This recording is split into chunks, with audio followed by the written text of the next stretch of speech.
चाहत फतेह अली खान के बदू बदी को लगी नजर, गाना अचानक यूट्यूब से डिलीट। एक माह में 27 मिलियन व्यूज हासिल करने वाले चाहत फतेह अली खान के गाने बदू बदी को यूट्यूब से हटा दिया गया है। ये गाना पाकिस्तान समेत भारत में भी खूब वायरल हुआ, जबकि टिकटॉक और इंस्टाग्राम पर ट्रेंडिंग में था। लेकिन अब कहा जा रहा है कि यूट्यूब ने कॉपीराइट की वजह से चाहत फतेह अली खान का गाना अख लड़ी बदू बदी डिलीट किया है। इस पर कुछ सार्फिन ने अपना रद्द-ए-अमल देते हुए शुक्र अदा किया और कहा कि अच्छा हुआ कि यूट्यूब ने ये गाना डिलीट कर दिया।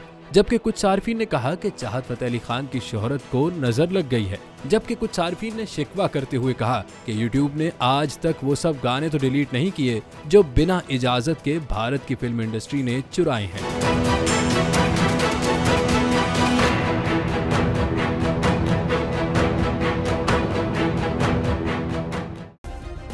सब्सक्राइब करें और बेल दबाएं ताकि कोई खबर रह न जाए।